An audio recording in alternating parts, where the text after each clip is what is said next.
Ustaz, kami sangat bangga, bahagia kedatangan semua di sini. Terima kasih atas acara ini, Masya Allah, saya sangat sukses dengan acara ini.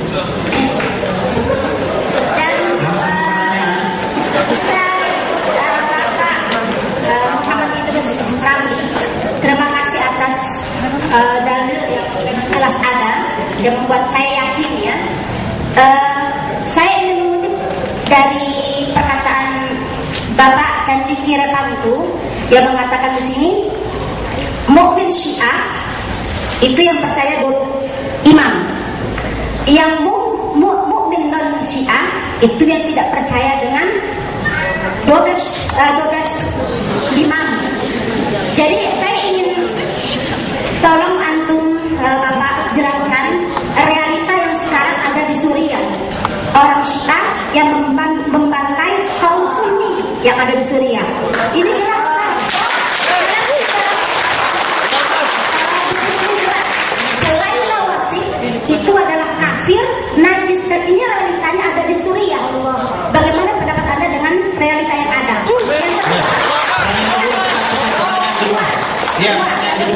Yang kedua, tentang nikah mut'ah, Ustaz. Nikah mut'ah itu bisa dikatakan secara kasar seorang istri wanita yang bisa gonta-ganti suami. Nah, saya pun nggak bisa bagaimana menjelaskan. Ini adalah rumah Anda. Kalau menjelaskan sedikit masalah rumah Anda ini nikah mut'ah. Itu aja. Terima kasih. Nama saya Fatul Hadi Nasution. Pertanyaan saya masih berhubungan dengan nikah mut'ah tadi. Saya temukan dalam sebuah artikel ada yang mengatakan bahwa kalau andai kata seorang perempuan tidak dinikah mut'ah sebanyak 3 kali, maka haram hukumnya dia tidak akan bisa mencium harumnya surga. Bagaimana menurut pendapat Candi Kirepantu tentang perkataan tersebut? Ini saja dari saya. Assalamualaikum warahmatullahi wabarakatuh. Ketika ditanya saudara Kirepantu, bagaimana pendapat saudara tentang Ahlu Sunnah dan Syiah, apakah kedua-duanya nanti masuk surga atau masuk neraka? Maka saudara tadi menjawab, nanti Ahlu Sunnah akan masuk surga. Pertanyaannya adalah, kalau Anda meyakini Ahlu Sunnah masuk surga, kenapa Anda sendiri murtad dari Ahlu Sunnah? Dan kenapa Anda kepada orang lain surga? Terima kasih. Assalamualaikum warahmatullahi wabarakatuh. Nama saya Budi Muhya Karim, Universitas Mahat Abu Ubaidah.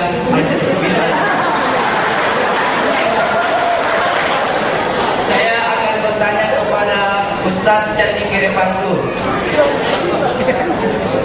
Begini Pak, kenapa kaum Syiah itu mengkafirkan para sahabat, sedangkan Ali membaiat Umar dan Utsman dan lain sebagainya. Dan ini di sini di dalam buku panduan Majelis Ulama Indonesia disebutkan di sini yang menyebut Abu Bakar dan Umar sebagai iblis. Kalau sebagai iblis, pertanyaan gini Ustaz, kalau iblis berarti ada nggak orang Islam iblis? Tadi kata Ustaz, kalau yang apa itu nggak apa? Kalau yang apa itu nggak apa? Apa yang maksudnya?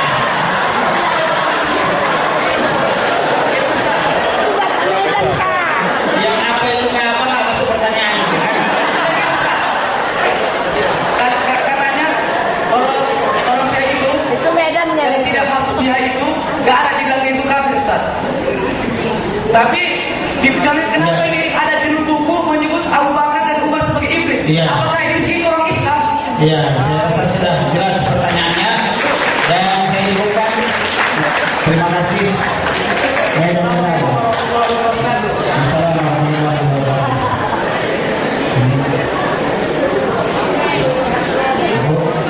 Saya kasih waktu hanya 5 menit.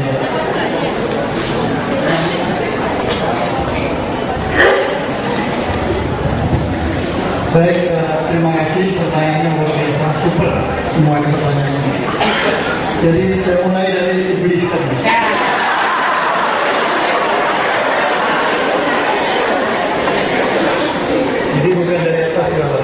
Jadi katakan di Majelis Ulama ini bukan kritisi, ini fatwa. Dan disebutkan bahwa penyebutan Abu Bakar dan Umar sebagai iblis itu ada di dalam buku kecuali Ali terbitan Al-Huda tahun 2009 halaman 155 sampai 156. Jadi ini kajian secara matang, bukan secara matang. Jadi Majelis Ulama menyusun buku ini bukan asal-asalan, bukan 1-2 orang. Dari semua kompartemen yang ada di Majelis Ulama dilibatkan, kecuali tentu yang sudah pernah ke Iran berkali-kali. Itu tidak tertarik untuk dikaji. Jadi silakan saja. Tapi kalau yang punya hati dan punya tanggung jawab akidah, semua ikut dan ikut mengkaji bersama-sama.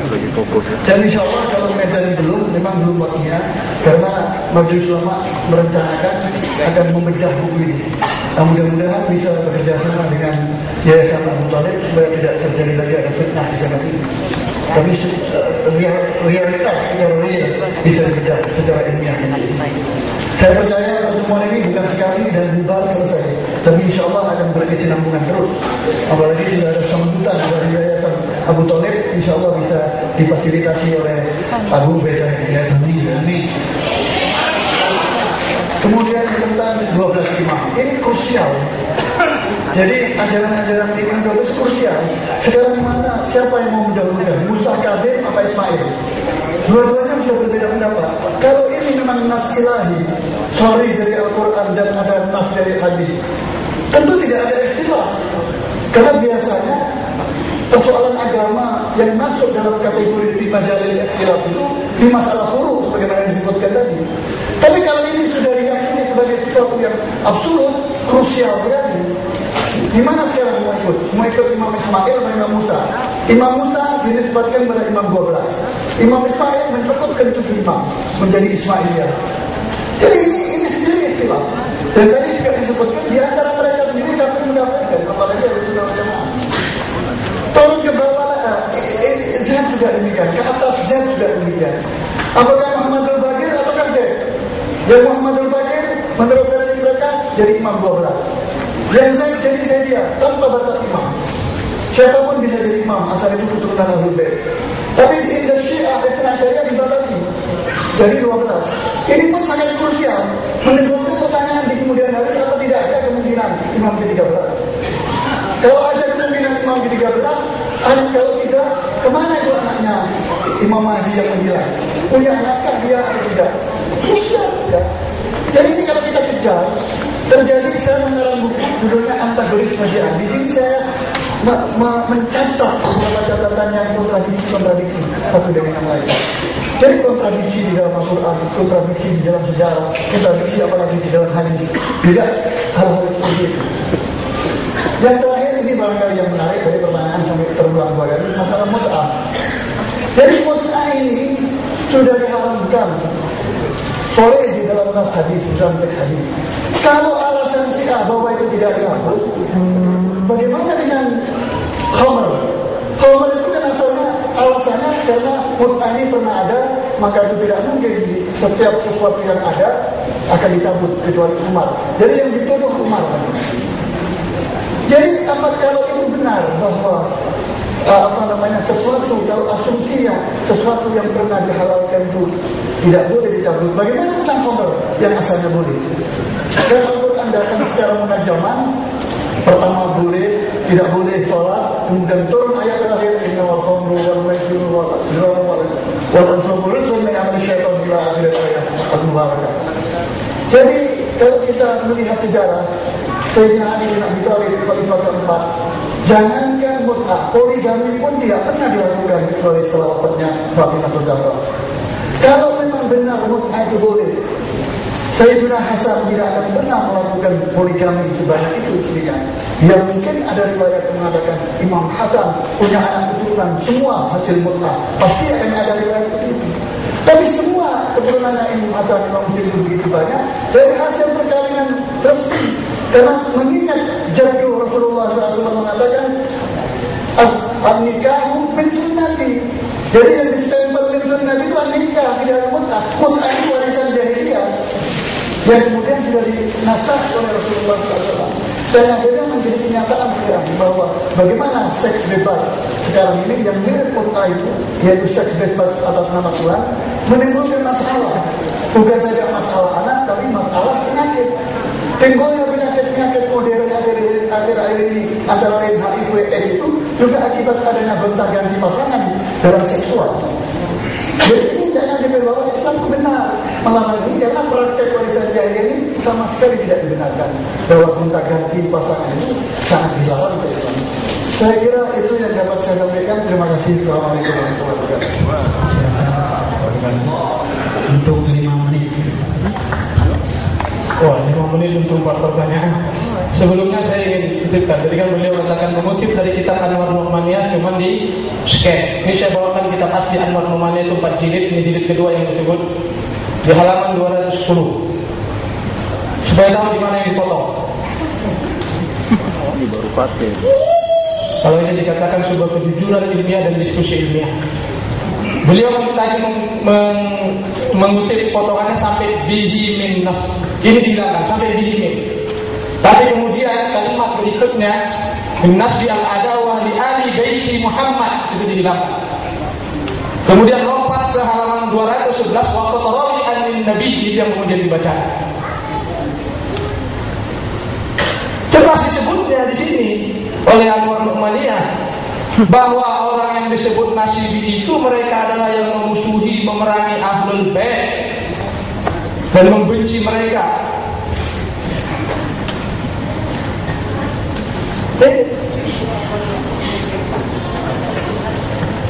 Nampak terima?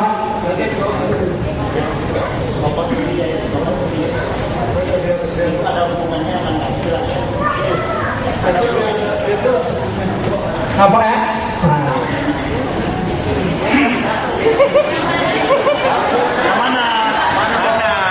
Hadirin dianggap tenang.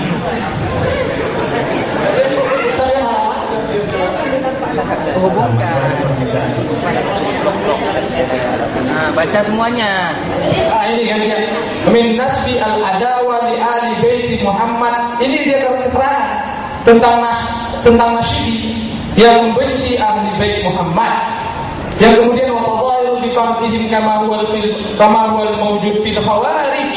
Disebutkan bahwa yang Ba'di ma'ara an-nar wa ratibul ahkam fi bab at-tahara wa najasa. Ini kan kitab fikih berikutnya yang dibahas di dalam buku-buku kitab fikih, dalam kitab taharah, dalam kitab tentang iman dan kafir. Ini dibahas bab ini, maksudnya di kalimat terakhir itu. Jadi an-nasbi yang disebut itu kalimatnya itu, dia yang memusuhi ahlul bait, memerangi, membenci mereka. Sebagaimana wujud fil khawarij, dalam diri khawarij. Disebutkan langsung khawarij itu. Khawarij itu yang membunuh Imam Ali, yang mengkafirkan Imam Ali. Dan ini yang dibahas hukumnya secara tertib di bab najis. Kalau kita baca kitab fikih Syiah, di bab taharah dibahas itu. Karena apa? Dalam bab taharah ada 11 najis dalam kitab fikih. Salah satunya Nasibi, yaitu pembenci ahlul bait. Sebagian ulama memasukkannya, sebagian tidak. Nasibi sebagai najisnya, tapi kekafirannya dikatakan, tapi najisnya misalnya tidak. Begitu juga dibahas tentang bab dalam bab kafir dan keimanan, itu dibahas. Clear, cuman langsung dilompati kemarin. Kemudian ada pembahasan panjang, ini dari awal pembahasan tentang beragam pandangan tentang Nasibi dan sebagainya. Bukan tidak. Pemotongan seperti itu bagi saya sangat tidak ilmiah. Jadi kitab Anwar Nu'maniyah saya bawa langsung. Saya periksa-periksa tadi mungkin ada gitu saja. Saya ikut bagian awalnya, bukan tidak. Dan juga tadi di scan beliau kita bagian awalnya. Nah, kalau ada kemudian misalnya saja, anggap sajalah ada sebahagian orang Syiah menganggap selain Syiah itu sebagai kafir dalam makna sekalipun bukan Nasibi yang dalam makna membenci itu urusan mereka. Tapi Syiah yang para ulamanya hari ini hidup, Syekh Ali Khamenei, pemimpin tertinggi wilayatul faqih hari ini, pemimpin tertinggi seluruh Syiah di dunia,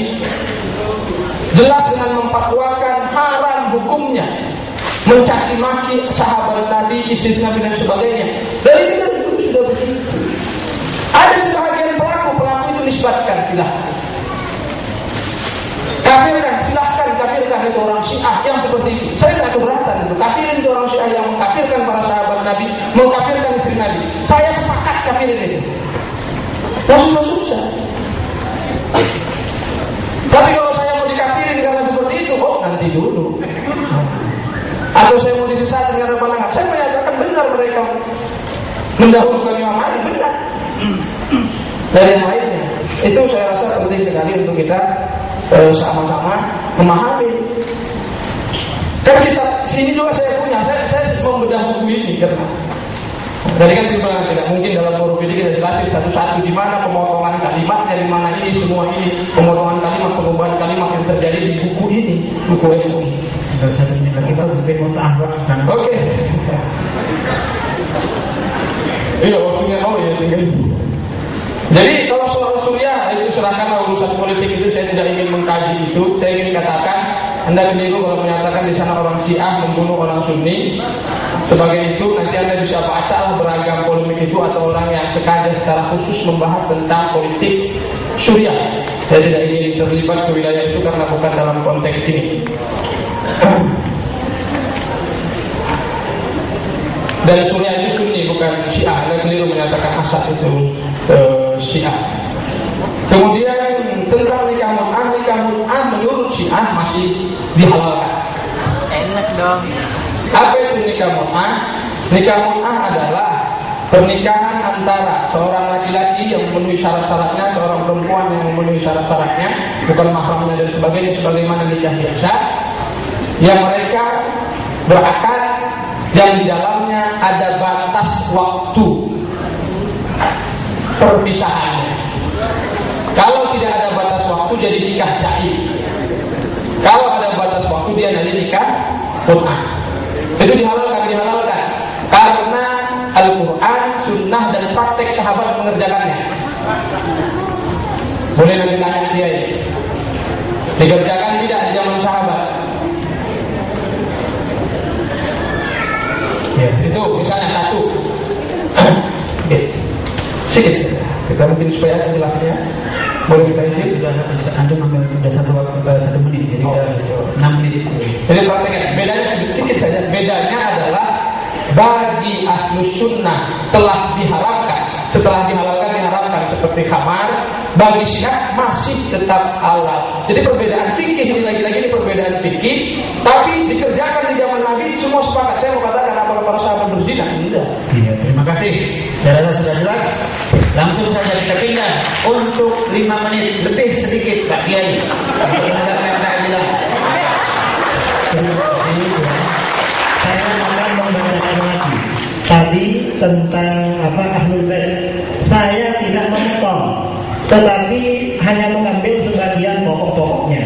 Saya artikan ya, biar beliau paham terhadap maksud kitabnya sendiri. Jadi anal moral tadi yang dimaksud dengan nasibi man nasabal adawah li ahli bait wa tadhaharu bi bughdihim. Orang yang menampilkan permusuhan terhadap Ahlul Bait dan menampakkan kebenciannya terhadap Ahlul Bait. Kama huwal mawjud fil khawarij, seperti yang ada pada aliran khawarij, wa ba'di ma wara'an nahi. Dan sebagian umat Islam yang ada di seberang sungai Transoksiana. Umat Islam di seberang Transoksiana itu umat Islam siapa? Mazhabnya Hanafiyah. Orangnya mazhab Hanafi sama dengan kita, berarti di sini dimasukkan terhadap Nawasib. Kemudian di bawah di halaman 211 oleh beliau tadi tidak diartikan waqad rumiyah anil Nabi. Dan ini pasti bohong, tak mungkin Nabi bersabda seperti ini, pasti bohong. Anna alamatan nawasib taqdimu ghairi aliyin alaihi. Tanda-tanda orang Nawasib menganggap selain Ali lebih utama daripada Ali. Jadi orang menganggap selain Ali lebih utama daripada Ali berarti memusuhi Ahlul Bait itu. Terus dia dikatakan wa hadhihi khassatun syamilah. Ini adalah makna khusus tetapi syamilah, komprehensif, mencakup terhadap kesemuanya. La khassah tidak kepada salah satunya. Wa yumkinu irja'u ilal awal, dan bisa juga dikembalikan kepada makna yang pertama, bi ayyakunal murad taqdimu ghairihi alaihi ala wajhil i'tiqad, bahwa yang kemungkinan yang dimaksud dengan nawasib di sini mendahulukan selain Ali kepada Ali dengan cara meyakini wal jazmi dan memastikan. Tujuannya untuk mengeluarkan orang-orang awam yang taklid, orang-orang yang belum sempat belajar, tidak dianggap nawasib. Jadi ini makna yang kedua. Tapi kalau yang pertama tadi khosoh syamilah, hatta orang awam yang menganggap Abu Bakar dan Umar lebih afdal daripada Ali, itu berarti nawasib. Saya sudah membaca semua, karenanya saya potong. Kalau saya tidak potong-potong, tidak bisa jadi berkain. Nanti katanya saya memotong, tapi dia mengartikan dipotong juga. Diartikan semua.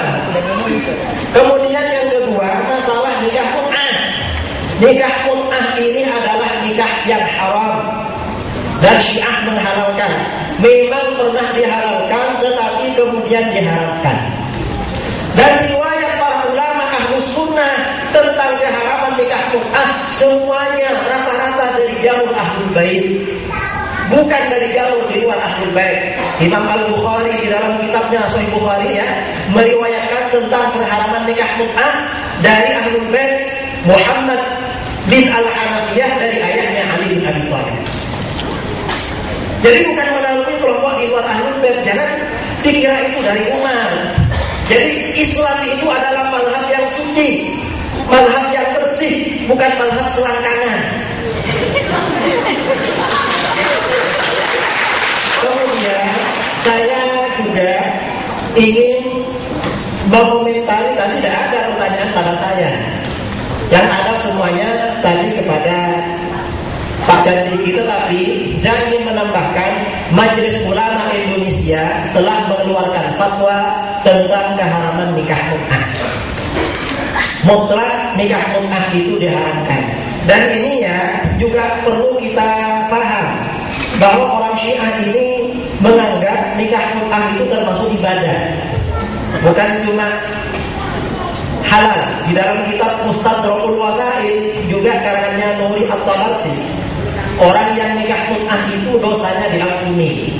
Maka setiap dia diampuni, kalau sudah mati habis mut'ah, dia mendapat ampunan dosa sejumlah helai rambut yang dialiri air yang ada di sekujur tubuhnya. Jadi kalau jangan dikira kalau ada orang Syiah datang ke tempat-tempat prostitusi, jangan dikira mereka mau maksiat, mereka mau ibadah sebenarnya. Kalau kita mutlak haram.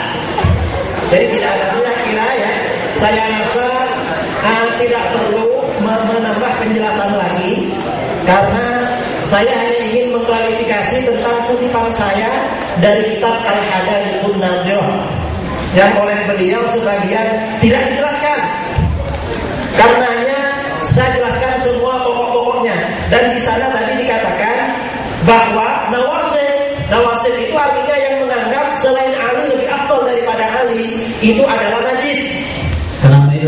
Kemudian lebih buruk dari Yahudi, Nasrani, Majusi, dan kafir yang najis diijma'i ulama imamiyah. Yang definisi tadi itu hanya definisi menurut aktsarul ashab, kebanyakan mayoritas imamiyah. Tapi yang sebagian imamiyah definisinya seperti yang lainnya.